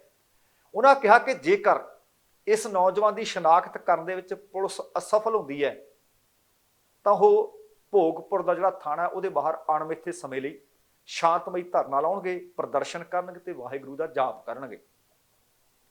ਹੁਣ ਹੋ ਸਕਦਾ ਕਿ ਸੱਚਮੁੱਚੇ ਮੰਦਬੁੱਧੀ ਹੋਵੇ, ਪਰ ਆਪਾਂ ਬੀਤੇ ਤੇ ਨਜ਼ਰ ਮਾਰੀਏ, ਅੱਜ ਤੱਕ ਬਹੁ ਗਿਣਤੀ 'ਚ ਜਦੋਂ ਵੀ ਕਿਤੇ ਕੋਈ ਬੇਅਦਬੀ ਹੁੰਦੀ ਹੈ, ਇਹ ਜੀ ਮੰਦਬੁੱਧੀ ਸੀ, ਇਹ ਜੀ ਨਸ਼ੇੜੀ ਸੀ। ਕਿ ਸੱਚਮੁੱਚ ਮੰਦਬੁੱਧੀਆਂ ਨੂੰ ਗੁਰਦੁਆਰਾ ਸਾਹਿਬ ਹੀ ਲੱਭਦਾ ਹੈ? ਇਹ ਸੱਚਮੁੱਚ ਬਹੁਤ ਵੱਡਾ ਸਵਾਲ ਹੈ। ਵੇਖਦੇ ਹਾਂ ਕਿ 16 ਤਰੀਕ ਤੱਕ ਦਾ ਅਲਟੀਮੇਟਮ ਹੈ, ਉਹਦੇ ਵਿੱਚ ਕੀ ਪਛਾਣ ਕਰ ਲਈ ਜਾਂਦੀ ਹੈ। ਨਹੀਂ ਤਾਂ ਫਿਰ ਸੰਗਤਾਂ ਵੱਲੋਂ ਤਾਂ ਆਪਣਾ ਜਿਹੜਾ ਫੈਸਲਾ ਸੀ ਉਹ ਸੁਣਾ ਦਿੱਤਾ ਗਿਆ। ਤੇ ਹੁਣ ਕੱਲ ਤੁਹਾਨੂੰ ਪ੍ਰੋਗਰਾਮ ਵਿੱਚ ਸੰਖੇਪ 'ਚ ਖਬਰ ਸਾਂਝੀ ਕੀਤੀ ਸੀ ਕਿ ਯੂਕੋ ਬੈਂਕ ਵਿੱਚ ਡਾਕਾ ਪਿਆ, 4 ਬੰਦਿਆਂ ਦੇ ਵਿੱਚੋਂ 3 ਗ੍ਰਿਫਤਾਰ ਕਰ ਲਏ ਸੀ, ਪਰ ਹੁਣ ਉਹਦੀਆਂ ਪਰਤਾਂ ਖੁੱਲ ਗਈਆਂ। ਜਾਂਚ ਪੜਤਾਲ ਦੇ ਵਿੱਚੋਂ ਕਾਫੀ ਕੁਝ ਸਾਫ਼ ਹੋ ਗਿਆ। ਤੇ ਉਧਰ ਦੇਤਵਾਲ ਦੇ ਵਿੱਚ ਵੀ ਡਾਕਾ ਪਿਆ ਸੀ, ਪਟਿਆਲੇ ਦੇ ਵਿੱਚ ਵੀ ਲੁੱਟ ਖੋਹ ਹੋਈ ਸੀ। ਵਾਰਦਾਤਾਂ ਇੱਕ ਤੋਂ ਬਾਅਦ ਇੱਕ ਕਈ ਹੋ ਗਈਆਂ, ਪਰ ਪੁਲਿਸ ਨੇ ਦੱਸਿਆ ਕਿ ਯੂਕੋ ਬੈਂਕ ਦੀ ਜਿਹੜੀ ਲੁੱਟ ਸੀ ਉਹਨੂੰ ਅਸੀਂ ਮੁਕੰਮਲ ਤੌਰ ਤੇ ਟਰੇਸ ਕਰ ਲਿਆ। ਜਿਹੜੇ ਸਾਜ਼ਿਸ਼ ਦੇ ਵਿੱਚ ਲੁਟੇਰੇ ਸਨ ਉਹਨਾਂ ਵਿੱਚੋਂ ਕਈ ਗ੍ਰਿਫਤਾਰੀਆਂ ਵੀ ਹੋਈਆਂ। ਤੁਹਾਡੇ ਨਾਲ ਕੱਲ ਵੀ ਜਾਣਕਾਰੀ ਸਾਂਝੀ ਕੀਤੀ ਸੀ। ਉਹ ਕਹਿੰਦੇ ਜਿਹੜਾ ਸਾਜ਼ਿਸ਼ ਕਰਤਾ ਗੋਪੀ ਦੇ ਭਰਾ ਅਜੇਪਾਲ ਨਿਹੰਗ, ਉਹਨੂੰ ਅਸੀਂ ਗ੍ਰਿਫਤਾਰ ਕੀਤਾ ਜਦੋਂ ਉਹਨੇ ਕਾਫੀ ਖੁਲਾਸੇ ਕਰ ਦਿੱਤੇ ਹੈ। ਪੁਲਿਸ ਕਮਿਸ਼ਨਰ ਗੁਰਸ਼ਰਨ ਸਿੰਘ ਸੰਧੂ ਨੇ ਦੱਸਿਆ, ਸੰਧੂ ਸਾਹਿਬ ਕਹਿੰਦੇ ਕਿ ਇਸ ਲੁੱਟਕਾਂਡ ਦੀ ਸਾਜ਼ਿਸ਼ ਰਚਣ ਵਾਲਾ 10 ਸਾਲਾਂ ਤੋਂ ਭਗੌੜਾ ਮੁਜਰਮ ਗੁਰਪ੍ਰੀਤ ਉਰਫ ਗੋਪੀ ਹੈ। ਗੋਪੀ ਖੋਤਾ ਕਹਿੰਦੇ ਮੁਲਜ਼ਮ ਹੈ ਹੀ। ਉਹਦਾ ਭਰਾ ਅਜੇਪਾਲ ਨਿਹੰਗ, ਉਹਦੇ ਖਿਲਾਫ ਵੀ 2 ਹੱਤਿਆਵਾਂ ਸਮੇਤ 10 ਅਪਰਾਧਕ ਕੇਸ ਪਹਿਲਾਂ ਹੀ ਦਰਜ ਨੇ, ਭਾਵ ਕ੍ਰਿਮੀਨਲ ਬੰਦੇ ਸੀ। ਇੱਥੋਂ ਤੱਕ ਉਹਨਾਂ ਨੇ ਇੱਕ ਨਵੀਂ ਪਰਤ ਉਧੇੜੀ ਹੈ। ਉਹ ਕਹਿੰਦੇ ਗੋਪੀ ਪਾਕਿਸਤਾਨ ਦੇ ਵਿੱਚ ਬੈਠੇ ਰਿੰਦਾ ਦਾ ਵੀ ਸਾਥੀ ਹੈ। ਪੁਲਿਸ ਨੇ ਮੁਲਜ਼ਮ ਦੇ ਕੋਲੋਂ ਲੁੱਟੇ ਪੈਸਿਆਂ ਦੇ ਵਿੱਚੋਂ 7.5 ਲੱਖ ਰੁਪਏ ਵੀ ਬਰਾਮਦ ਕਰ ਲਏ ਸੀ। ਸੰਧੂ ਸਾਹਿਬ ਨੇ ਦੱਸਿਆ ਕਿ ਲੁੱਟ ਕਾਂਡ ਦੇ ਵਿੱਚ ਸ਼ਾਮਲ ਲੁਟੇਰਿਆਂ ਦੀ ਪਛਾਣ ਵਿਨੇ ਤਿਵਾੜੀ, ਜੋ ਕਿ 21 ਵਰਿਆਂ ਦਾ, ਇਹਨਾਂ ਦੇ ਨਾਲ ਤਰਨ ਨਾਹਰ, ਅਜੇਪਾਲ ਨਿਹੰਗ, ਇਹ ਸਾਰੇ ਤੇ ਨਾਲ ਇੱਕ ਗੁਰਪ੍ਰੀਤ ਗੋਪੀ, ਇਹ 4 ਹੀ ਬੰਦੇ ਦੱਸੇ ਸੀ। ਪੁਲਿਸ ਨੇ ਵਿਨੇ, ਤਰਨ ਤੇ ਨਿਹੰਗ ਨੂੰ ਤਾਂ ਗ੍ਰਿਫਤਾਰ ਕਰ ਲਿਆ ਤੇ ਗੋਪੀ ਫਰਾਰ ਦੱਸਿਆ ਜਾ ਰਿਹਾ ਹੈ। ਉਹਨਾਂ ਨੇ ਜਿਹੜੀ ਜਾਣਕਾਰੀ ਦਿੱਤੀ ਹੈ ਕਿ ਸਾਰਾ ਕੁਝ ਹੋਇਆ ਘਟਿਆ ਕਿਵੇਂ। ਉਹ ਕਹਿੰਦੇ ਬੈਂਕ 'ਚ ਲੁੱਟ ਲਈ ਵਿਨੇ ਤਰਨ ਅਤੇ ਗੋਪੀ ਅੰਦਰ ਗਏ, ਜਦ ਕਿ ਨਿਹੰਗ ਦੇ ਘਰ ਜਦੋਂ ਬੈਂਕ ਨੂੰ ਲੁੱਟਣ ਦੀ ਸਾਜ਼ਿਸ਼ ਰਚੀ ਗਈ ਤਾਂ ਉਦੋਂ ਨਿਹੰਗ ਵੀ ਮੌਕੇ ਤੇ ਮੌਜੂਦ ਸੀ ਅਤੇ ਫੋਨ ਤੇ ਸਾਰੀ ਜਾਣਕਾਰੀ ਹਾਸਲ ਵੀ ਕਰ ਰਿਹਾ ਸੀ। ਉਹਨਾਂ ਨੇ ਇਹ ਵੀ ਦੱਸਿਆ ਕਿ ਬੈਂਕ ਨੂੰ ਲੁੱਟਣ ਤੋਂ ਬਾਅਦ ਮੁਲਜ਼ਮ ਜਦੋਂ ਪੁਲਿਸ ਨੂੰ ਝਕਾਨੀ ਦੇਣ ਲਈ ਨਿੱਜਰਾ ਪਿੰਡ ਵਿੱਚ ਗਏ, ਉੱਥੋਂ ਵਿਨੇ ਨੇ ਐਕਟਿਵਾ ਦੀ ਨੰਬਰ ਪਲੇਟ ਤੇ ਟੇਪ ਹਟਾ ਦਿੱਤੀ ਜਿਹੜੀ ਲਾਈ ਹੋਈ ਸੀ, ਅਤੇ ਐਕਟਿਵਾ ਤੇ ਫਿਰ ਪੱਠੇ ਰੱਖੇ ਤੇ ਵਾਪਸ ਜਲੰਧਰ ਵੱਲ ਆ ਗਿਆ। ਜਦ ਕਿ ਤਰਨ ਅਤੇ ਗੋਪੀ ਆਟੋ 'ਚ ਬੈਠੇ ਤੇ ਆਟੋ 'ਚ ਬੈਠ ਕੇ ਵਾਪਸ ਆਏ। ਘਾਹ ਮੰਡੀ 'ਚ ਇੱਕ ਕੈਮਰਾ ਲੱਗਿਆ ਹੋਇਆ ਸੀ। HDF ਦੇ CCTV ਕੈਮਰੇ ਦੇ ਵਿੱਚ ਕਾਲੇ ਰੰਗ ਦੀ ਐਕਟਿਵਾ ਦਾ ਫਿਰ ਨੰਬਰ ਕਲੀਅਰ ਪੜਿਆ ਜਾਣ ਲੱਗਿਆ, ਕਿਉਂਕਿ ਉਹਨਾਂ ਨੇ ਜਿਹੜੀ ਟੇਪ ਲਾਈ ਹੋਈ ਸੀ ਉਹ ਟੇਪ ਨੰਬਰ ਤੋਂ ਉਸ ਵਕਤ ਲਾ ਦਿੱਤੀ ਸੀ। ਤੇ ਇਹ ਜਿਹੜੀ ਐਕਟਿਵ ਹੈ ਇਹ ਗੋਪੀ ਦੀ ਪਤਨੀ ਦੀ ਹੈ। ਗੋਪੀ ਦੀ ਪਤਨੀ ਦੇ ਨਾਂ ਤੇ ਇਹ ਨਿਕਲੀ। ਵਿਨੇ ਨੇ ਰਸਤੇ ਦੇ ਵਿੱਚ ਕਾਲੇ ਰੰਗ ਦੀ ਇਹ ਵੀ ਪਤਾ ਲੱਗਾ ਕਿ ਐਕਟਿਵਾ ਛੱਡ ਕੇ ਕਿਸੇ ਦੂਸਰੀ ਐਕਟਿਵਾ ਨੂੰ ਮਿਲਿਆ। ਪੁਲਿਸ ਜਦੋਂ ਗੋਪੀ ਦੇ ਘਰ ਪਹੁੰਚੀ ਤਾਂ ਘਰ ਦੇ ਸਾਹਮਣੇ ਕਾਲੇ ਰੰਗ ਦੀ ਇੱਕ ਐਕਟਿਵਾ ਖੜੀ ਮਿਲੀ, ਜਿਸ ਬਾਰੇ ਗੋਪੀ ਅਤੇ ਉਸਦੇ ਭਰਾ ਨਿਹੰਗ ਦੇ ਪਰਿਵਾਰਕ ਮੈਂਬਰਾਂ ਨੂੰ ਕੁਝ ਪਤਾ ਨਹੀਂ ਸੀ। ਪੁਲਿਸ ਨੇ ਘਰੋਂ ਮਿਲੇ ਨਿਹੰਗ ਕੋਲੋਂ ਸਖਤੀ ਨਾਲ ਪੁੱਛਿਆ ਕਿ ਦੱਸ ਬਈ ਆਹ ਵਾਰਦਾਤ ਹੋਈ ਹੈ, ਆਹ ਕਾਲੇ ਰੰਗ ਦੀ ਐਕਟਿਵਾ ਤੇ ਆਹ ਸਾਡੇ ਕੋਲ ਨੰਬਰ ਟਰੇਸ ਹੋ ਗਿਆ, ਫਲਾਣਾ ਫਲਾਣਾ ਆਟੋ 'ਚ ਬੈਠ ਕੇ ਆਇਆ, ਸਾਨੂੰ ਸਾਰਾ ਕੁਝ ਪਤਾ ਲੱਗ ਗਿਆ। ਜਦੋਂ ਕਹਿੰਦੇ ਸਖਤੀ ਨਾਲ ਉਹਦੇ ਕੋਲੋਂ ਪੁੱਛਗਿੱਛ ਕੀਤੀ ਤੇ ਉਹਨੇ ਗੁਨਾਹ ਕਬੂਲ ਕਰ ਲਿਆ। ਉਹਨੇ ਦੱਸਿਆ ਕਿ ਲੁੱਟਕਾਂਡ ਦੀ ਸਾਜ਼ਿਸ਼ ਵਿੱਚ ਉਹ ਵੀ ਸ਼ਾਮਲ ਸੀ, ਜਦਕਿ ਸਾਰੀ ਸਾਜ਼ਿਸ਼ ਉਸਦੇ ਭਰਾ ਗੋਪੀ ਨੇ ਘੜੀ ਸੀ। ਪੁਲਿਸ ਨੇ ਨਿਹੰਗ ਕੋਲੋਂ ਪੁੱਛਗਿੱਛ ਤੋਂ ਬਾਅਦ ਵਿਨੇ ਅਤੇ ਤਰਨ ਨੂੰ ਫਿਰ ਗ੍ਰਿਫਤਾਰ ਕੀਤਾ ਸੀ। ਉਹਨਾਂ ਦੇ ਕੋਲੋਂ 315 ਬੋਰ ਦਾ ਹਥਿਆਰ ਵੀ ਬਰਾਮਦ ਹੋਇਆ ਹੈ। ਉਹਨੇ ਦੱਸਿਆ ਕਿ ਲੁੱਟ ਤੋਂ ਬਾਅਦ ਗੋਪੀ ਦੇਸੀ ਕੱਟਾ ਅਤੇ ਆਪਣੇ ਹਿੱਸੇ ਦੇ ਪੈਸੇ ਲੈ ਕੇ ਉੱਥੋਂ ਫਰਾਰ ਹੋ ਗਿਆ ਸੀ। ਗੋਪੀ ਦੇ ਖਿਲਾਫ ਦੱਸਿਆ ਗਿਆ ਕਿ ਇੱਕ ਕੇਸ ਡਕੈਤੀ ਦਾ, 2 ਕੇਸ ਲੁੱਟਾ ਤੇ 1 ਕਤਲ ਦੀ ਕੋਸ਼ਿਸ਼ ਦੇ ਪਹਿਲਾਂ ਹੀ ਦਰਜ ਨੇ। ਤਿੰਨਾਂ ਕੇਸਾਂ ਦੇ ਵਿੱਚੋਂ ਭਗੌੜਾ ਤੇ 10 ਸਾਲਾਂ ਤੋਂ ਪੁਲਿਸ ਉਹਦੀ ਭਾਲ ਕਰ ਰਹੀ ਹੈ, ਪਰ ਹਾਲੇ ਤੱਕ ਪੁਲਿਸ ਦੇ ਹੱਥ ਨਹੀਂ ਆਇਆ। ਜਿਸ ਤਰ੍ਹਾਂ ਮੈਂ ਤੁਹਾਨੂੰ ਦੱਸ ਰਿਹਾ ਕਿ ਉਹਦੇ ਭਰਾ ਨਿਹੰਗ ਦੇ ਖਿਲਾਫ 10 ਕੇਸ ਨੇ, ਜਿਨ੍ਹਾਂ ਦੇ ਵਿੱਚੋਂ 2 ਹੱਤਿਆਵਾਂ, ਲੜਾਈ, ਗੋਲੀਬਾਰੀ ਅਤੇ ਲੁੱਟ ਦੇ ਨੇ। ਉਹਨਾਂ ਕਿਹਾ ਕਿ ਲੁੱਟ ਕਾਂਡ ਨੂੰ ਟ੍ਰੇਸ ਕਰਨ ਲਈ DCP ਇਨਵੈਸਟੀਗੇਸ਼ਨ ਜਸਕਿਰਨਜੀਤ ਸਿੰਘ ਤੇਜਾ ਅਤੇ ACP crime branch Paramjit Singh ਸਮੇਤ ਉਹਨਾਂ ਦੀਆਂ ਟੀਮਾਂ ਨੇ ਬਿਹਤਰੀਨ ਕੰਮ ਕੀਤਾ। ਉਹਨਾਂ ਕਿਹਾ ਕਿ ਗੋਪੀ ਨੂੰ ਗ੍ਰਿਫਤਾਰ ਕਰਕੇ ਬਾਕੀ ਦੀ ਰਕਮ ਉਹਦੇ ਕੋਲੋਂ ਬਰਾਮਦ ਕੀਤੀ ਜਾਏਗੀ, ਜਦੋਂ ਕਿ ਉਸ ਦੀ ਗ੍ਰਿਫਤਾਰੀ ਤੋਂ ਬਾਅਦ ਲੁੱਟ ਦੀਆਂ ਹੋਰ ਵਾਰਦਾਤਾਂ ਟ੍ਰੇਸ ਹੋਣ ਦੀ ਵੀ ਉਮੀਦ ਹੈ। ਪਰ ਪੁਲਿਸ ਨੇ ਯੂਕੋ ਬੈਂਕ ਵਿੱਚ ਡਾਕਾ ਕਿਵੇਂ ਪਿਆ, ਕਿਹਨੇ ਡਾਕਾ ਮਾਰਿਆ, ਕਿਵੇਂ ਉੱਥੋਂ ਭੱਜੇ, ਕਿਵੇਂ ਉੱਥੋਂ ਵਾਪਸ ਆਏ, ਉਹ ਸਾਰੀ ਜਾਣਕਾਰੀ ਇੱਕ ਪ੍ਰੈਸ ਕਾਨਫਰੰਸ ਕਰਕੇ ਸਾਂਝੀ ਕਰ ਦਿੱਤੀ ਹੈ। ਤੇ ਆਹ ਮੈਨੂੰ ਲੱਗਦਾ ਹੈ ਕਿ ਜਿਨ੍ਹਾਂ ਦੇ ਘਰ ਵੀ ਛੋਟਾ ਬੱਚਾ ਹੈ ਜਾਂ ਹੁੰਦਾ ਸੀ, ਉਹਨਾਂ ਨੇ ਇਸ ਪਾਊਡਰ ਨੂੰ ਜ਼ਰੂਰ ਖਰੀਦਿਆ ਹੋਣਾ, ਆਪਣੇ ਬੱਚੇ ਦੇ ਸਰੀਰ ਤੇ ਮਲਿਆ ਵੀ ਹੋਣਾ। ਪਰ ਹੁਣ ਉਹ ਲੋਕ ਜਿਹੜੇ Johnson and Johnson the baby powder ਲੈ ਕੇ ਆਉਂਦੇ ਸੀ ਜਾਂ ਲਿਆਉਣ ਦੀ ਇੱਛਾ ਰੱਖਦੇ ਸੀ, ਉਹ ਸਾਵਧਾਨ ਹੋਣ। ਤੇ ਦੂਸਰੇ ਪਾਸੇ ਇਸ ਕੰਪਨੀ ਨੇ ਖੁਦ ਵੀ ਇੱਕ ਵੱਡਾ ਫੈਸਲਾ ਲੈ ਲਿਆ, ਕਿਉਂਕਿ ਬਰਤਾਨੀਆ ਦੀ ਇਹ ਕੰਪਨੀ ਹੈ ਜੌਨਸਨ ਐਂਡ ਜੌਨਸਨ। 2023 ਦੇ ਵਿੱਚ ਇਹ ਕਹਿੰਦੇ ਦੁਨੀਆ ਪੱਧਰ ਦੇ ਵਿੱਚ ਬੇਬੀ ਪਾਊਡਰ ਦੀ ਅਸੀਂ ਵਿਕਰੀ ਬੰਦ ਕਰਨ ਜਾ ਰਹੇ ਹਾਂ। ਇਹ ਵੀ ਮੈਂ ਤੁਹਾਨੂੰ ਦੱਸ ਦਿਆਂ ਕਿ ਅਮਰੀਕਾ ਦੇ ਵਿੱਚ, ਕੈਨੇਡਾ ਦੇ ਵਿੱਚ ਇਹਦੀ ਪਹਿਲਾਂ ਹੀ ਵਿਕਰੀ ਬੰਦ ਕੀਤੀ ਹੋਈ ਹੈ।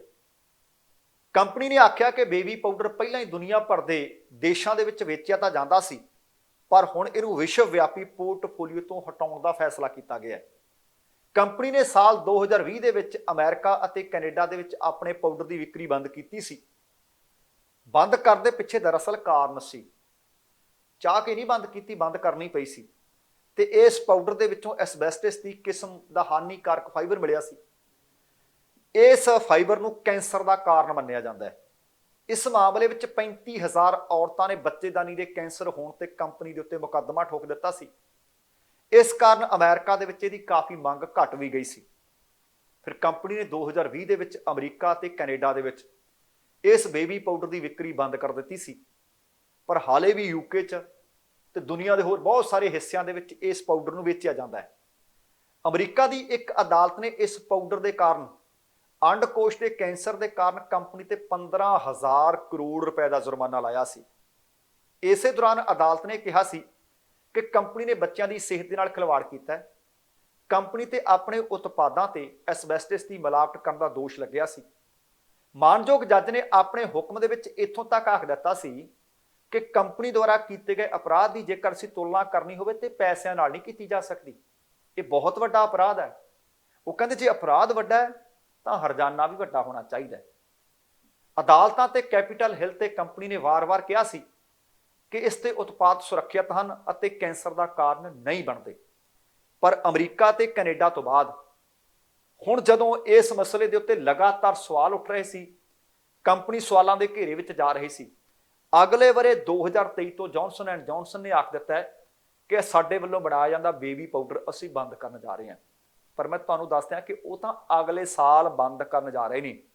ਕੈਨੇਡਾ ਤੇ ਅਮਰੀਕਾ ਦੇ ਵਿੱਚ 2020 ਤੋਂ ਇਹ ਬੰਦ ਕੀਤਾ ਹੋਇਆ। ਮਰਜ਼ੀ ਤੁਹਾਡੀ ਹੈ ਕਿ ਕੀ 2023 ਤੱਕ ਤੁਸੀਂ ਇਹਨੂੰ ਖਰੀਦਦੇ ਰਹਿਣਾ ਹੈ ਜਾਂ ਫਿਰ ਨਹੀਂ। ਸੋ ਇਹ ਦੋਸਤੋ ਆਪਣਾ ਅੱਜ ਦਾ ਪ੍ਰੋਗਰਾਮ ਸੀ। ਉਮੀਦ ਕਰ ਰਹੇ ਹਾਂ ਤੁਹਾਨੂੰ ਚੰਗਾ ਲੱਗਿਆ ਹੋਵੇਗਾ। ਜੇਕਰ ਪ੍ਰੋਗਰਾਮ ਚੰਗਾ ਲੱਗਿਆ ਹੈ ਤਾਂ ਕਿਰਪਾ ਕਰਕੇ ਲਾਈਕ ਅਤੇ ਸ਼ੇਅਰ ਜ਼ਰੂਰ ਕਰ ਦੇਣਾ। ਜੇਕਰ ਹਾਲੇ ਤੱਕ ਤੁਸੀਂ ਆਪਣੇ ਇਸ ਚੈਨਲ ਨੂੰ ਸਬਸਕ੍ਰਾਈਬ ਨਹੀਂ ਕੀਤਾ ਤਾਂ ਕਿਰਪਾ ਕਰਕੇ ਸਬਸਕ੍ਰਾਈਬ ਕਰਕੇ ਨੋਟੀਫਿਕੇਸ਼ਨ ਵਾਲੀ ਘੰਟੀ ਜ਼ਰੂਰ ਔਨ ਕਰ ਲੈਣੀ। ਤੁਹਾਡੇ ਦਿਲੋਂ ਧੰਨਵਾਦੀ ਹੋਵਾਂਗੇ। ਹੁਣ ਸਮਾਂ ਸਮਾਪਤ ਹੈ। ਜਾਣ ਤੋਂ ਪਹਿਲਾਂ ਕਹਾਂਗਾ, ਜ਼ਿੰਦਗੀ ਜਿੰਦਾਦਲੀ ਦਾ ਨਾਮ ਹੈ। ਦਵਿੰਦਰ ਸਿੰਘ ਬੈਣੀਪਾਲ ਨੂੰ ਆਗਿਆ ਦਿਓ। ਸਤਿ ਸ਼੍ਰੀ ਅਕਾਲ ਤੇ ਰੱਬ ਰਾਖਾ।